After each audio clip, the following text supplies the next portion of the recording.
Hello everyone, welcome back to your channel. आज हम electric field and charges chapter के जो वीडियो की सीरीज चल रही है उसकी लास्ट वीडियो में आ गए हैं। ये लास्ट पार्ट है। आज के वीडियो में हम गॉसेस थ्योरम के और कुछ रेस्ट एप्लीकेशंस के बारे में डिस्कस करने वाले हैं। उसके बाद हम नेक्स्ट चैप्टर स्टार्ट करेंगे, that is electric potential and capacitance. Okay, अगर ये वीडियोस आपके हेल्प में आ रहे हैं then please like, share and subscribe the channel and share with your friends. तो आज के वीडियो हम स्टार्ट करते हैं। First application is calculate the electric field due to a uniformly charged shell. Uniformly charge shell. Okay, एक uniformly charge shell है। This is a shell of radius capital R and this is uniformly charged. The total charge through this shell is capital Q and the charge Q is uniformly distributed throughout the shell. Shell मतलब hollow है ये। This is a hollow sphere. Okay. तो सारे charges के surface पे reside कर रहे हैं। We have to calculate electric field. This is the center.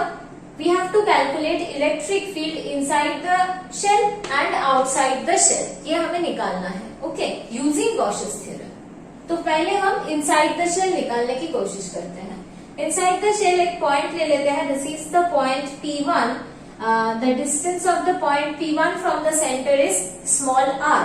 तो यहाँ पर हम लिख सकते हैं small r is less than capital R, that is the radius of the spherical shell.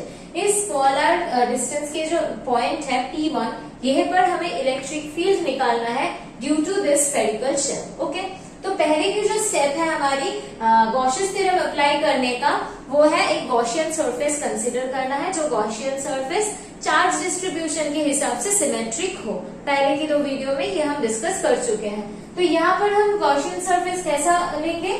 For this spherical shell, we have to consider a spherical Gaussian surface of radius small r. We have considered a spherical Gaussian surface of radius small r. Okay. Now, to apply Gauss's theorem, at first write the mathematical expression of Gauss's theorem.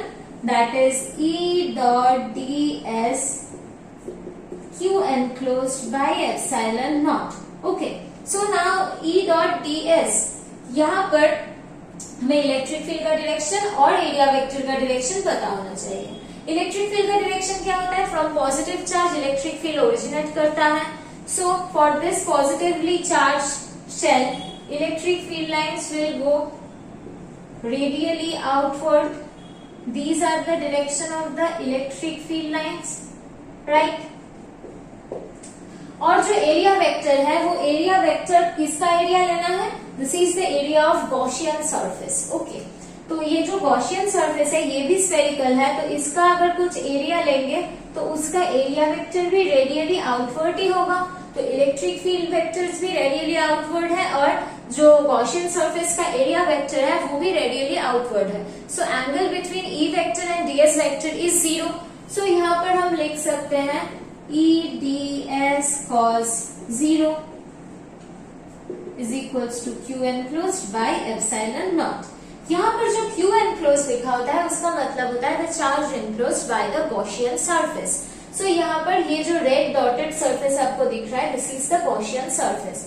तो ये Gaussian surface कितना charge को enclose कर रहा है? वही होगा हमारा Q enclosed. आप देख रहे हैं कि सारे चार्ज स्फेरिकल शेल के सरफेस पर है, क्योंकि ये एक शेल है, इसका इनसाइड हॉलो है। तो सारे चार्ज स्फेरिकल शेल के बाहर है, सरफेस पे है। तो ये जो हम अंदर जो स्मॉल सरफेस ड्रॉ किया है, that is a Gaussian surface, इसके अंदर तो कोई भी चार्ज एनक्लोज नहीं है। So the enclose charge by this Gaussian surface is equals to 0। सो हम इस Q एनक्लोज के जगह 0 लिख सकते हैं, जैसे कि कोई चार्ज एनक्लोज नहीं हुआ है by this Gaussian surface. So this will be 0 by epsilon naught and cos 0 का मतलब होता है 1, that is E ds total integral, right? Now from here we can easily see that the value of the electric field will be 0. For which point? For this point P1. So value of the electric field will be 0 when small r is less than capital R. Small r is less than capital R मतलब the point where we are calculating the electric field actually situated inside the spherical shell. So for inside point, this is the actual situation. तो इस hollow spherical shell के inside जो भी point होंगे वहां पर electric field का value होगा 0. Applying Gauss's theorem we have already calculated this. अब हमें इसके आउटसाइड के किसी पॉइंट पे इलेक्ट्रिक फील्ड का वैल्यू कितना होगा वो निकालना है यूजिंग गॉसियस थ्योरम. नाउ हमें आउटसाइड पॉइंट पे इलेक्ट्रिक फील्ड का वैल्यू निकालना है due to this charge spherical shell. तो आउटसाइड पॉइंट एक ले लेते हैं. Suppose this is the point P2 और इसका भी डिस्टेंस है from the centre small r. तो यहाँ पर स्मॉल r का वैल्यू इस कैपिटल R के वैल्यू से ज्यादा है. So this will change for outside point. Small r is greater than capital R for outside point. तो इस यहाँ पर भी सेम ही प्रोसीडियर है. हमें गॉसियन सरफेस लेना है टू यूज द गॉसियस थ्योरम. तो गॉसियन सरफेस हम इस पॉइंट को लेके ड्रॉ करेंगे. So this is now our Gaussian surface of radius small r. Okay. So अब Gaussian theorem में अप्लाई करते हैं. हम देख रहे हैं ये एक spherical surface है, तो यहाँ पर जो भी एरिया वेक्टर होगा उसका भी डायरेक्शन रेडियली आउटवर्ड होगा और ये इलेक्ट्रिक फील्ड का तो डायरेक्शन ऑलरेडी रेडियली आउटवर्ड है. So the angle between E vector and ds vector is 0 again.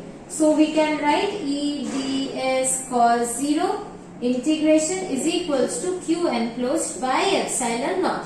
Now the question is, what is the value of the q enclosed here?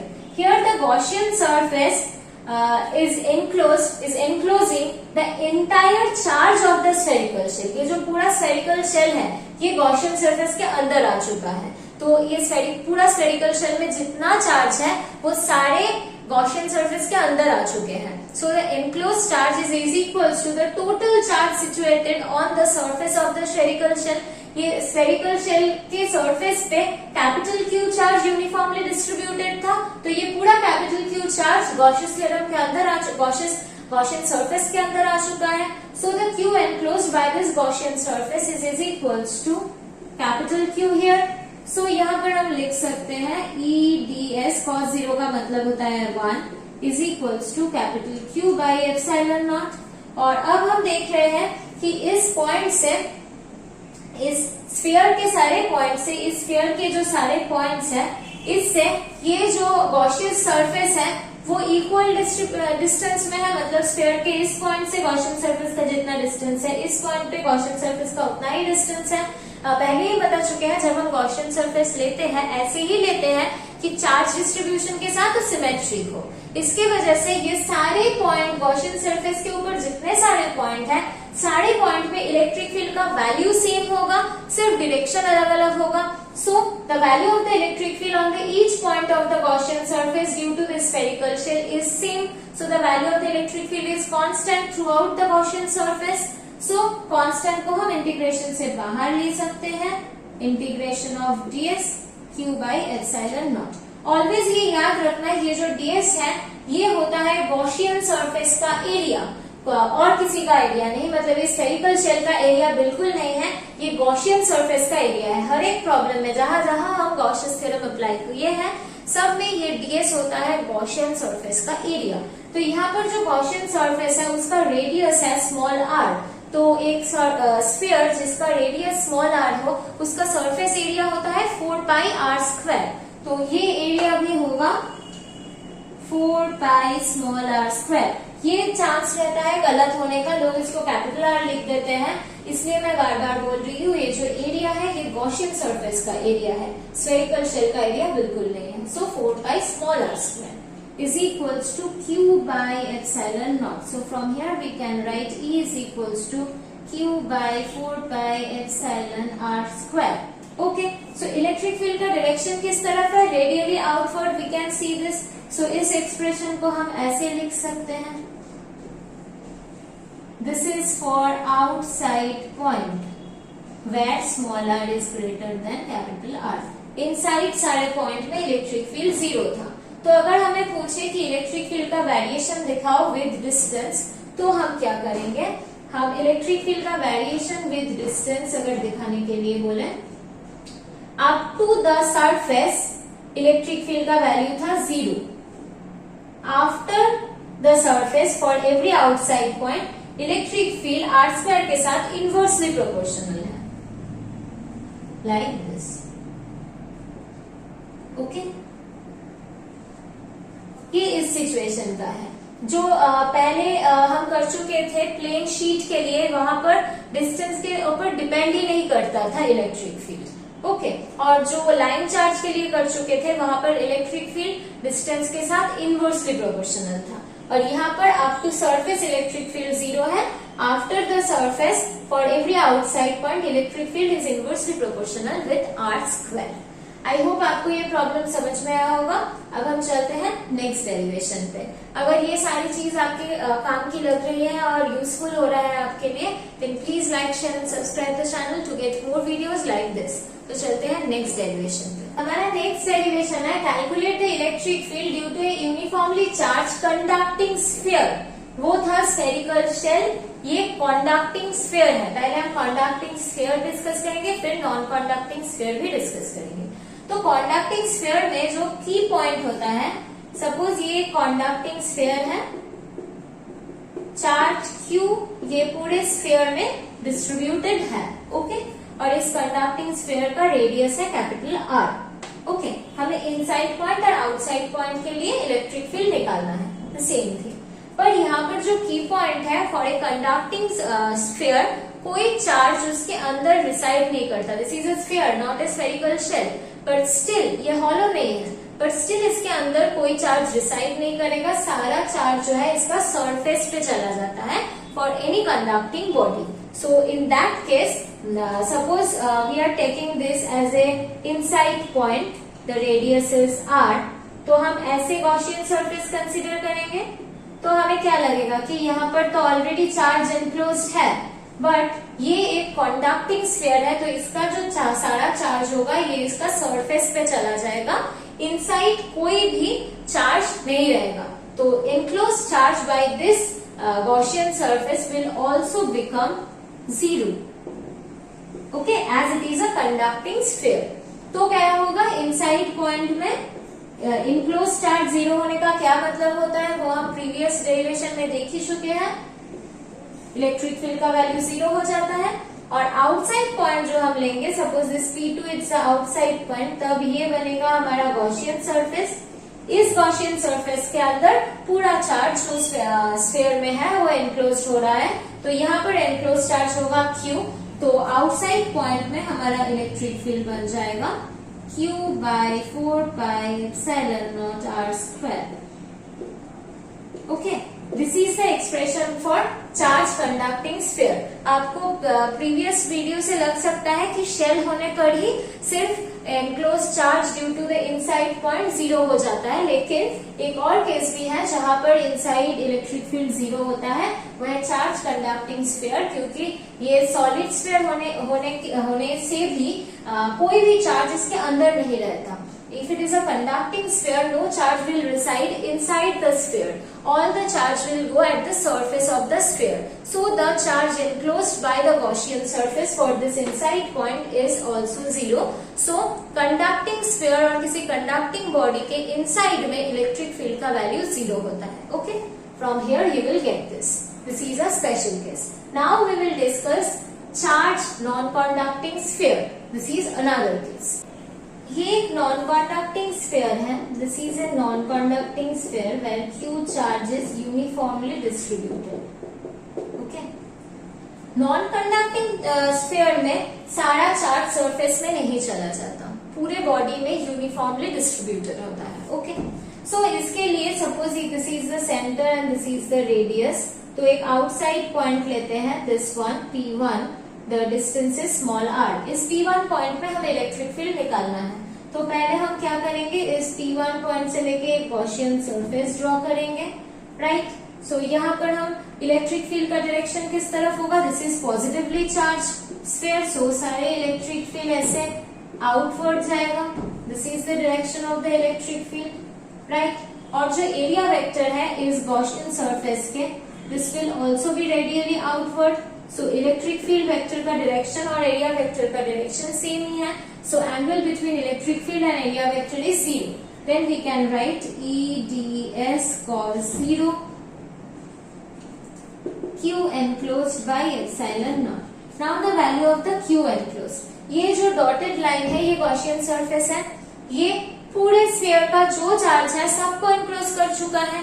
So the value of the Q enclosed will become capital Q. यहाँ से हम लिख सकते हैं EDS integration cos 0 का मतलब 1 होता है is equals to capital Q by epsilon naught. और ये जो स्फेरिकल हमारा गॉसियन सरफेस है ये सिमेट्रिक है अबाउट द चार्ज डिस्ट्रीब्यूशन. तो इलेक्ट्रिक फील्ड का वैल्यू कांस्टेंट होगा. इसको हम इंटीग्रेशन से बाहर ले आ सकते हैं.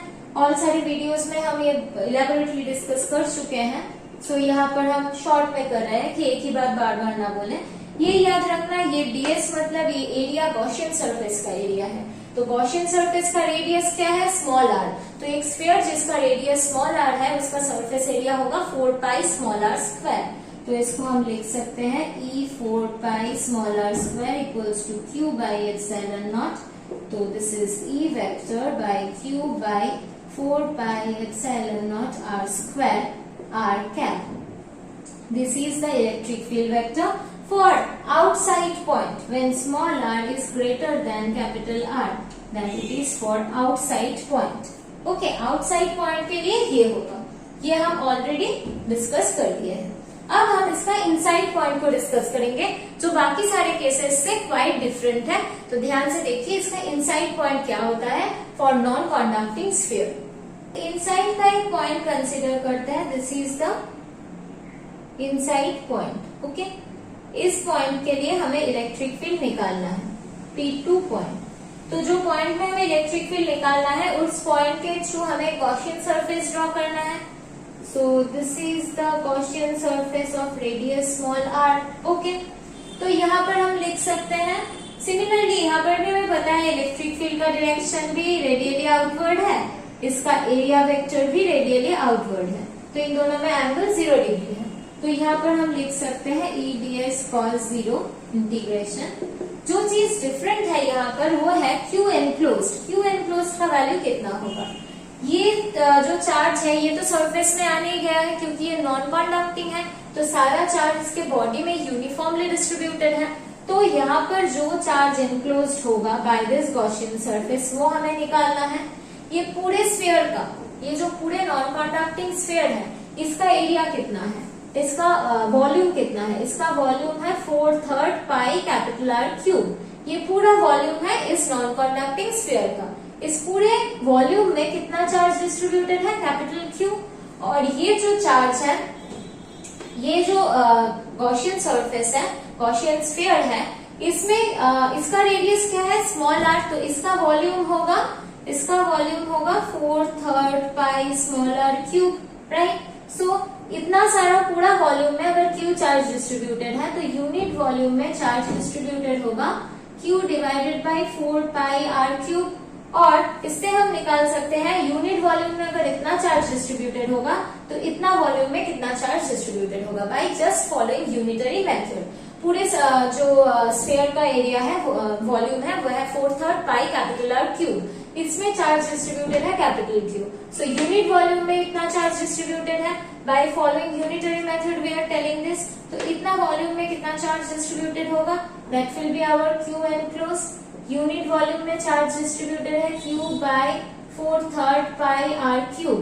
तो इतना वॉल्यूम में चार्ज डिस्ट्रीब्यूटेड होगा into 4/3 pi R cube. Just हम यूनिटरी मेथड फॉलो कर रहे हैं. तो ये 4/3 will cancel each other, pi will cancel each other. So in place of Q enclosed we will write capital cube R cube divided by capital R cube. I hope आपको समझ में आया होगा कि Q enclosed का value कैसे निकाले हैं. इतना वॉल्यूम में इतना चार्ज तो यूनिट वॉल्यूम में कितना चार्ज. तो ये गॉसियन सरफेस के गॉसियन स्फीयर के वॉल्यूम में कितना चार्ज है. Just simple unitary method. तो हमें Q enclosed मिल गया. E का वैल्यू कांस्टेंट होता है हमें पता है क्योंकि ये गॉसियन सरफेस चार्ज डिस्ट्रीब्यूशन के साथ सिमेट्रिकल है. देन ds किसका एरिया होता है गॉसियन सरफेस का एरिया होता है. गॉसियन सरफेस का रेडियस है स्मॉल r. तो एरिया होगा 4 pi R square for this sphere. तो इसको जो ds लिख रहे हैं capital cube R cube by epsilon naught capital R cube, इस ds का वैल्यू होगा 4 pi small R square. So E is equals to E into 4 pi small R square cube R cube divided by epsilon naught capital R cube.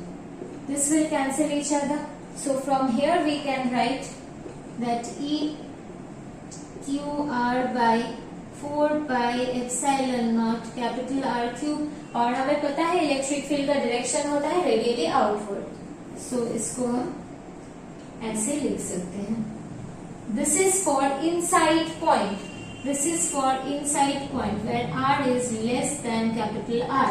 और outside point के लिए expression क्या हुआ था, outside point के लिए expression था Q by 4 pi epsilon naught R square R cap for the outside point. This was the expression, right? तो अगर हमें ग्राफिकली रिप्रेजेंट करने के लिए बोले, इलेक्ट्रिक ये रेडियस है, डिस्टेंस है, ये इलेक्ट्रिक फील्ड है, तो इनसाइड पॉइंट में इलेक्ट्रिक फील्ड R के साथ डायरेक्टली प्रोपोर्शनल है।